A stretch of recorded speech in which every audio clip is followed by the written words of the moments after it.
مظبوط، يمكن يتكتب غلط او كده، لكن الكواليتي بتاع المبيد نفسه اللي جوه تالف. فالمفروض الماده الفعاله. طب هو ده بيخليني اسالك، وده بيخلي الناس حتى المستهلكين العاديين، هو ده اللي خلانا دلوقتي نقول كل حد دلوقتي، واظن انتوا كمان حتى، يعني فين زرع زمان، فين خضار زمان، فين فاكهه زمان، لا عاد فيها لا طعم ولا عاد فيها قيمه غذائيه ولا عاد فيها بعضها هتبقى شكل بس من غير. هل هو ده السبب؟ حتى البعض بدأ يتكلم عن ان ده في مشكله، ده في مضادات زياده، ده بيسمم، ده بيعمل مشاكل في المعده، ده بيعمل مشاكل في الكلى. هل هو ده السبب؟ ما هو ده السبب، لان احنا افتقدنا الاشراف بتاع وزاره الزراعه وسيطرتها على الحاجات اللي موجوده في السوق.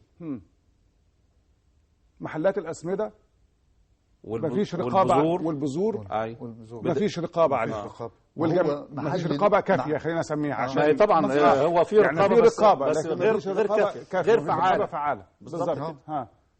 وده اللي بيؤدي في النتيجه في النهايه ده بيأثر على تأثيره على المحصول، كميته وجودته ونوعيته وتسويقه وفقد لقرش الفلاح. علشان اخد معلومتي من اي واحد كده واروح استعملها في غطي، انا بعتبر ان انا بلقح قرش في الارض. انما دور المرشد الزراعي مهم جدا. ده انا كنت بنخش الجمعيه الزراعيه نلاقي كتيبات في بدايه المحصول من زمان. اخش التقي الكتيب ده مكتوب لي تزرع في شهر ايه، مواعيد زراعتي، بيقول لي كميه التقاوي، طريقه المقاومه. فكنت دور من تاني يوم كان المرشد الزراعي قدامه على مكتبه كتيب بردك لمقاومه الافات. كل مرض زي الطبيب عادي، كل مرض له علاج كذا وده دلوقتي ما عادش موجود في الجمعيات. موجود، جمعيات فاضيه مش موجود. لا الجمعيات مش فاضيه، لكن هو احنا بنقول ان هو المرشد نفسه بيفتقد المعلومه العلميه الحديثه. هو المرشد نفسه في احتياج، المرشد الزراعي في احتياج دورات تدريبيه من اساتذه كليات الزراعه يوجهوه توجيه السليم بحيث ان هو ينقل المعلومه. طب هل فكره في اطار مساله التسويق والزراعه، هل فكره زي فكره التعاونيات اللي هل دي ممكن تكون فكره تحل المشكله بالنسبه لكم، او دي فكره ممكن تكون مطروحه؟ التعاونيات الزراعيه كانت الاول فعاله عن دلوقتي. دلوقتي ملهاش الدور الفعال. وانا اعتقد ان التعاونيات دلوقتي يعني جهاز للربح. من مين؟ للربح من الفلاح. ازاي؟ دلوقتي بيجي له بالنسبه للاسمده، السماد اللي انا كنت باخد الشكاره الكيماوي دي ب 50 جنيه واجي السنه دي اخدها ب 75 جنيه. طب لصالح مين؟ طب ما هو مين المسؤول عني؟ ما هو التعاون. المسؤول جهاز التعاون ده هو المسؤول عني. فلما يبقى فيه هامش ربح خفيف هيحميني انا برضك كفلاح. انما للتفاوت في الاسعار برضك دي اللي مشكلتي. بيجي اوقات يعني زي ما سمعنا حتى في بدايه البرنامج، هل بيجي اوقات بيكون تكلفه الزراعه في محاصيل، اكيد مش كل المرات، لكن هل بيجي اوقات بيكون المحصول اللي ناتج من الارض اكبر من الصرف اللي اتصرف فيه؟ ده كتير، ده بتحصل كتير جدا في الوقت ان العائد من المحصول اقل من المصروف عليه. يعني مثلا محصول صيفي زي اللي احنا عايشين فيه النهارده، الناس حصدوا الذره الشاميه، التكلفه بتاع الفدان تعادل يعني لو تكلفه الفدان 1000 جنيه يبقى العائد بتاعه النهارده تبص تلاقيه 800 جنيه. يعني بتخسر 200 جنيه في الفدان. ده نسب يعني مثلا فده طبعا برضه عبء على الفلاح. ثانيا احنا عندنا في محافظه الفيوم بنعاني من قرار تم اتخاذه بعدم زراعه الرز.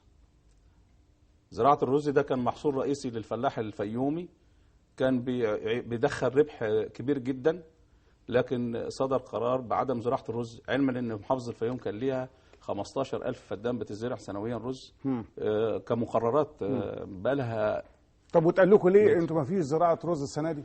هو طبعا يعني كانت مشكله الميه في نهايات الاباحر، كانت بتعاني منها بعض البلدان اللي هي في نهايات الاباحر كانت بتعاني. نهايه الاباحر يعني اللي هي نهايه البحر، اطراف الترع والاباحر كانت بتعاني من عدم وصول مياه ليها.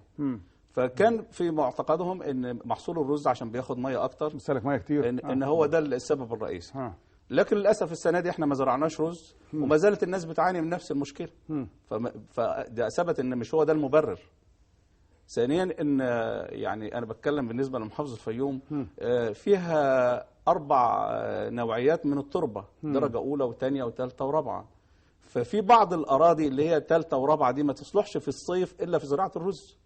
ما بتزرعش حاجه تانية. لان لو ما زرعتش رز هتفضل لا هتزرعها اي محصول تاني مش هيجيب محصول، لان الجو حر والارض فيها نسبه ملوحه اللي هي درجه ثالثه ورابعه دي نسبه الملوحه فيها بتبقى عاليه، فلا يجوز فيها زراعه السمسم اللي هو مثلا بديل للرز، ولا يجوز فيها زراعه الذره اللي هو برضه بديل للرز، لان دي محاصيل صيفيه.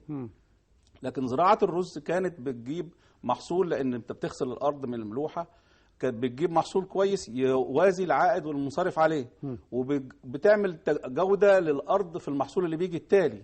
يعني بعد الرز بتزرع محاصيل شتويه، سواء مثلا قمح او برسيم او اي محصول شتوي كان بيجود فيه بتصلح الارض بتجود فيها. النهارده اتحرمنا من زراعه الرز، وده طبعا يعني ظلم للفلاح الفيومي. ايوه حاجه. لا انا بختلف شويه عن بالنسبه للمحافظات اللي عندنا في الدلتا. الرز ممنوع زراعته عندي، دي لا عشان مقننات الميه ديت حاجات، واحنا اتعودنا على كده، وتعودوا على كده وراضيين بكده. اتعودنا على كده وماشيين على ده، وماشي على كده. المحصول البديل عندنا هو الذره. الذره اصبح بقى مكلف. انا ليا دور برضك مكلف عشان ايه؟ عشان التقاوي والاسمده من بدايه التقاوي. ليه؟ وانا كفلاح برضك دوري ان انا بساعد في زياده التكلفه، وخاصه في محصول الذره. طب هعمل ايه؟ ما هو لازم ازرع، ما عنديش بديل، لازم ازرع الذره. وعندنا الايراد زي الفدان فوق السطح للذره. وبعدين انا بقيت فلاح دلوقتي في الزمن اللي انا فيه، عايز الارض النهارده مزروعه قمح، في خلال 24 ساعه تكون مزروعه ذره. مش فاهم يعني ايه؟ الارض النهارده فيها القمح، ايوه، المحصول التالي الذره.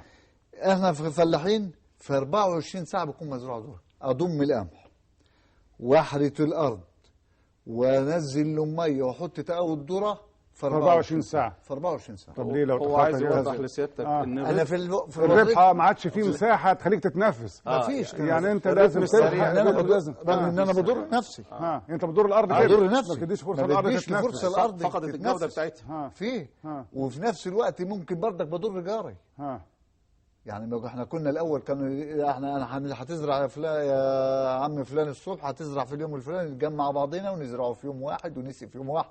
اصبح دلوقتي بنسابقوا الزمن في 24 ساعه. طيب خلينا برضو نتنقل حاجات للنقاط الثانيه. انا عارف طبعا ان احنا مشاكلنا ممكن نقعد ساعات طويله، ولكن احنا النهارده يعني هدفنا ان احنا في الحقيقه ان احنا بنوصل الصوت وبنوصل مجموعه من اول حاجه قبل المسؤولين ان احنا كلنا لينا كلنا فلاحين بالظبط، او ابناء فلاحين واصولنا فلاحين، وبالتالي من حق الناس النهارده، من حق اهلنا على انهم يعرفوا فين مشاكلهم، ايه ملامحها، وكل الناس تفهم ايه اللي بيحصل، المشكله فين ووضعها ايه.